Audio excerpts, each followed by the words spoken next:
Hi guys, magandang araw sa inyong lahat at welcome back ulit sa aking YouTube channel. Ngayong araw, isang gagawin natin, isang magto-troubleshooting tayo. So meron tayong isang kliyente na pupuntahan ako kanina sa project para ipaayos yung kanilang ilaw doon daw sa CR nila. Kasi yung nangyayari sa ilaw daw guys is yung kanilang ilaw ay nagkukurap-kurap or nagpapatay sindi. So ngayon, andito na ako sa kanila. Ngayon, i-check natin para malaman natin kung nasaan yung problema ng kanilang ilaw sa CR. So, let's go na tayo. So, ayun guys, andito tayo sa CR ngayon. So, ayan, ito yung ilaw niya. And then, ito yung ating switch. So, pipindutin natin siya. So, kung mapansin nyo, ayan, yung ilaw sa CR is nagkukurap-kurap siya guys. So, ayan guys, nagpapatay sindi. So, mapapansin natin yung sira ng ilaw sa CR. So, kapag ganyan ang nangyayari guys is posible madumi yung ating switch o kaya yung ating receptacle. So papatayin ko na muna, so masakit sa mata. So dito naman guys sa labas sa kanyang kitchen, ayan, ito yung kanyang ilaw. So ito yung kanyang switch. Ayan, so papatayin ko muna. So ayan. So hindi naman siya nagkukurap-kurap, so okay yung connection. So last meeting guys, discuss ko na sa inyo yung kapag nagkaroon tayo ng mga troubleshooting sa loob ng ating bahay. Kapag nagkukurap-kurap yung ating ilaw sa isang part lang, halimbawa sa CR is naandun lang yung problema. Pero kapag ang ilaw sa loob ng ating bahay ay nagkukurap-kurap na lahat, so ibang usapan na yan. Ngayon, ang problema nun is nasa labas na, so sa may service entrance. Since na yung ilaw natin dito sa CR guys is ito lang part yung nagkukurap-kurap, so ayan. So ayan siya guys, kukurap-kurap. So naandito lang guys sa CR yung kanyang problema. So it's either nasa receptacle or nasa switch. Pero ang duda ko guys, yung sira nito is nandito sa switch. Bakit? Bakit ko nasabi? Kasi guys, kung makikinig nyo, ayan, meron siyang parang tumutunog or nagkukurog-kurog na sounds. Possible guys ang nangyayari, yung ating switch dito, yung ating mga terminal is meron na sigurong mga alikabok or nilalanggam na, kaya hindi nakakadaloy consistent yung ating supply. Ngayon, ang gagawin natin is kakalasin natin yung ating switch, yung cover, para makita natin yung mismong sira. So, kakalasin ko na muna siya. Ito. So, walang maghawak ng camera. So, ako lang din. So, ayan. Yun. So, mapapansin nyo, ayan. Marami siyang alikabok. Ayan. So, pinasok na siya. Ayan. So, wala na pala siya ditong tornilyo. So, putol na. Naputol yung kanyang skruhan ng ating switch. So ngayon guys, kakalasin ko na muna. Tatanggalin ko naman kanyang screw dito. Ayan. So ito siya guys. Ayan. So wala magkahawak ng camera. Ayan. So tatanggalin ko na muna siya. Okay. Ito na guys, tinanggal ko na yung kanyang tornilyuhan. So ayan. So yung kanyang switch guys, iba yung kanyang type. Kasi kung makikita nyo ito, so sa gilid niya is meron siyang screw para mahigpitan yung ating mga wire. Ayan. So ngayon guys, ang gagawin natin is i-replace ko na muna yung ating switch. Okay. I-replace ko na muna yung ating switch kasi nasa switch ang problema. So hindi na dumadalo yung supply. Ayan, umiilaw naman yung ating test light. Medyo tapos namamatay din. Okay. So ngayon, i-replace ko na muna siya. So papalitan na lang natin siya ng bago. So tatanggalin ko na muna yung kanyang wire dito sa kanyang switch. So luluwagan lang natin yung screw dito para mapalitan natin ng bago.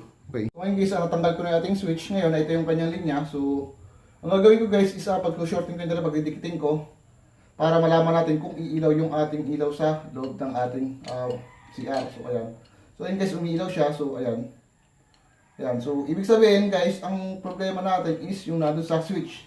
And then guys, itetest natin yung ating wire kung meron siyang supply. So, ayan. So, umiilaw guys. Ayan, may supply yung ating test light. Ayan. Kung mapapansin nyo guys, umiilaw siya. And then yung ating kabila is umiilaw din. Bakit? Kasi guys, yung ating connection dito sa ating lugar is line to line. So, yung supply na mula sa ating circuit breaker is direct dito sa ating linya, sa line 1 at saka sa ating line 2. So, may supply siya parehas, both 110. So, ayan. So, umiilaw yung ating CR. So, ayan. So, andito guys yung problema. Ngayon, gagawin natin is papalitan natin ng panibagong switch. So pagpalit guys ng ating switch ngayon, i-splice ko siya dito ng panibago. Ayan, kasi pangit ang space niya dito. At saka itong kabila. Ngayon, live wire tapping tayo. So sa paggamit guys, madali lang. Putulin nyo lang dating splice. Ayan. So pagputol na, ngayon, ano natin siya, space ito siyempre bago. So ganyan natin siya, ayan. So ayan, okay na siya. Balta natin. And then dito naman sa kabila, ganun din. So ayan. Patuloy natin siya yung dating splice. Ayan, so gamit tayo ng string cutter ulit. And then, pliers. So sa pag-splice, so simple lang guys. Kutin nyo lang, ganyan nyo lang. Ayan. Yan, and then, press. So ayan, okay na siya guys. So, okay na yung ating gawin. Okay guys, ang gagawin natin is papalitan na natin siya ng bagong switch. So ito, mapasin bago yan guys. And then, ilalagay na natin dito sa ating utility box. So, tatap na natin siya. So, sa pagtap guys, gamit tayo ng pairs. Para hindi tayo makuryente. So, regular tapping tayo. So, ingat tayo. Ayan. Pasok natin siya dyan. So, ayan, okay na siya. Ayan. And then, yung isa dito sa kabilang terminal ng ating switch. So, napakasimple lang guys ng pagtatap. So, ingat lang lagi tayo kasi lever tapping to. Ayan.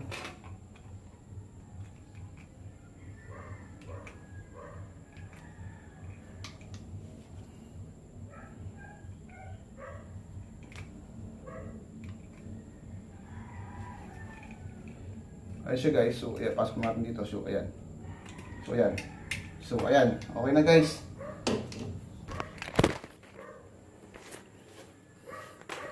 So ayun guys, okay na. Naipasok natin yung ating wire dito sa ating switch. Ayan. So, patayin ko.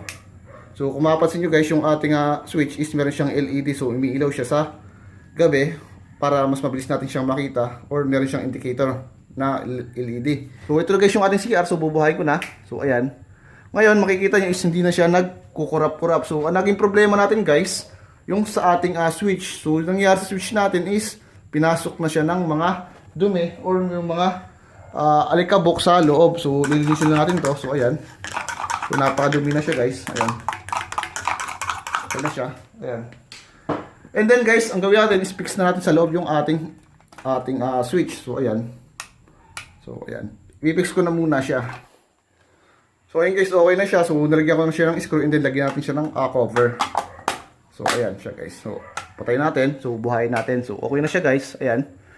So, ganun lang guys kasimple yung pagpapalit ng ating switch. So, dapat lagi tayo mag-iingat kasi kapag tayo nagkakabit ng ating mga linya is kailangan lagi tayo naka-safety. So, ganun lang guys kasimple yung pag-troubleshooting natin. So, nagpalit lang tayo ng switch kasi ang nangyari dun sa ating pinag-troublean. Kasi yung kanilang ilaw sa CR is nagkukurap-kurap or nagpapatay sindi. So, ang nangyari guys sa ating switch, ito.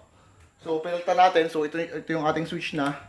Ayun na, pag ino-on natin is hindi na siya napipress na on na. So, pag inaalog ko is meron siyang mga bato-bato sa loob.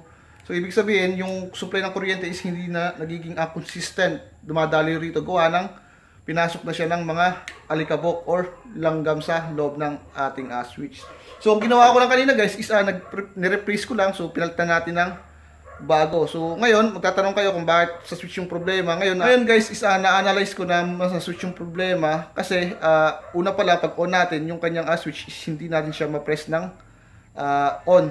Medyo masikip pag ino-on natin, pag pinapress natin. And then, isa pa ron, is kumukurog-kurog siya or tumutunog. So, ibig sabihin, yung kanyang supply is hindi masyadong nakakadaloy sa kabilang terminal ng ating switch para makadaloy papunta rin sa ating ilaw. So, ngayon, ang ginawa ko lang is na-replace lang natin tapos nagkaigi na siya. So, okay na yung ating ilaw sa loob ng ating CR. So, ganun lang guys kasimple yung naging topic natin ngayong araw. So, sana may naintindihan kayo ngayon ulit. Okay. So, hanggang dito na lang guys. Sana may naintindihan kayo. So, sa mga di pa sa akin nagsusubscribe ngayon, subscribe na kayo and click the notification bell para laging updated sa aking bagong video. So, sa mga gusto mong pa-shoutout, ang gawin nyo lang is comment lang yung pangalan nyo and address para sa susunod na vlog is ma-shoutout ko kayo. So hanggang dito lang guys and see you in my next vlog. Thank you.